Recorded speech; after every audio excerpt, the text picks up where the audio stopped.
Should have, could have, would have ಇವುಗಳನ್ನು ಸೆಂಟೆನ್ಸ್ಗಳಲ್ಲಿ ಹೇಗೆ ಉಪಯೋಗಿಸೋದು ಹಾಗೂ ಇವುಗಳ ಡಿಫ್ರೆನ್ಸ್ ಏನನ್ನೋದನ್ನ ಈ ವಿಡಿಯೋದಲ್ಲಿ ನೋಡೋಣ. First one should have. Should have ಅನ್ನು ನಾವು ಯಾವಾಗ ಉಪಯೋಗಿಸ್ತೇವಂದ್ರೆ ಪಾಸ್ಟಲ್ಲಿ ನಮಗೆ ಏನೋ ಮಾಡಬೇಕಿತ್ತು ಬಟ್ ಅದನ್ನು ನಾವು ಮಾಡಲಿಲ್ಲ, ಇವಾಗ ರಿಗ್ರೆಟ್ ಮಾಡ್ತಿದ್ದೇವೆ. ಸೊ ಅಂಥ ಸಂದರ್ಭದಲ್ಲಿ ನಾವು ಶುಡ್ ಹ್ಯಾವ್ ಅನ್ನು ಯೂಸ್ ಮಾಡ್ತೇವೆ. ಫಾರ್ ಎಕ್ಸಾಂಪಲ್, ನಾನು ಅಲ್ಲಿ ಹೋಗಬೇಕಿತ್ತು, I should have gone there. ನಾನು ಅದನ್ನು ಮಾಡಬೇಕಿತ್ತು, I should have done that. ನಾನು ಸತ್ಯ ಹೇಳಬೇಕಿತ್ತು, I should have told the truth. ನಾನು ನಿಂಗೆ ಕಾಲ್ ಮಾಡಬೇಕಿತ್ತು, I should have called you. Second one could have. Could have ಅನ್ನು ನಾವು ಪಾಸ್ಟಲ್ಲಿ ನಮಗೆ ಏನೋ ಮಾಡ್ಲಿಕ್ಕೆ ಆಗ್ತಿತ್ತು ಬಟ್ ನಾವು ಅದನ್ನು ಮಾಡಲಿಲ್ಲ. ಸೊ ಅಂಥ ಸಂದರ್ಭಗಳನ್ನು ಎಕ್ಸ್ಪ್ರೆಸ್ ಮಾಡಲಿಕ್ಕೆ ನಾವು ಕುಡ್ ಹ್ಯಾವ್ ಅನ್ನು ಯೂಸ್ ಮಾಡ್ತೇವೆ. ಫಾರ್ ಎಕ್ಸಾಂಪಲ್, ನಾನು ಅಲ್ಲಿ ಹೋಗ್ಬೋದಾಗಿತ್ತು, I could have gone there. ನಾನು ಅದನ್ನು ಮಾಡ್ಬೋದಾಗಿತ್ತು, I could have done that. ನಾನು ಸತ್ಯ ಹೇಳ್ಬೋದಾಗಿತ್ತು, I could have told the truth. ನಾನು ನಿಂಗೆ ಕಾಲ್ ಮಾಡ್ಬೋದಾಗಿತ್ತು, I could have called you.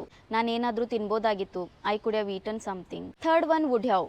Wood have ಅನ್ನು ನಾವು ಅದು ಹೀಗಿದ್ರೆ ನಾನು ಹೀಗೆ ಮಾಡ್ತಿದ್ದೆ ಇಂಥ ಅರ್ಥ ಕೊಡುವ ಸೆಂಟೆನ್ಸ್ಗಳನ್ನು ಫ್ರೇಮ್ ಮಾಡಲಿಕ್ಕೆ ಯೂಸ್ ಮಾಡ್ತೇವೆ. ಫಾರ್ ಎಕ್ಸಾಂಪಲ್, ನೀನು ನಂಗೆ ಇನ್ವೈಟ್ ಮಾಡಿದರೆ ನಾನು ಬರ್ತಿದ್ದೆ, if you had invited me I would have come.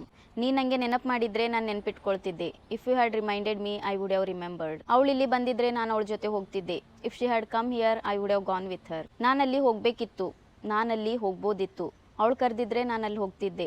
ಈ ಸೆಂಟೆನ್ಸ್ಗಳಲ್ಲಿ ಏನು ಡಿಫ್ರೆನ್ಸ್ ಇದೆಯೋ ಅದೇ difference should have, could have, would ಹ್ಯಾವ್ನಲ್ಲಿ ಕೂಡ ಇರೋದು. ಐ ಹೋಪ್ ನಿಮಗೆ ಅರ್ಥ ಆಗಿದೆ. ಹಾಗಾದರೆ ಈ ಸೆಂಟೆನ್ಸ್ಗಳನ್ನು ಇಂಗ್ಲೀಷ್ನಲ್ಲಿ ಫ್ರೇಮ್ ಮಾಡಿ ಕಾಮೆಂಟ್ ಸೆಕ್ಷನಲ್ಲಿ ಹಾಕಿ.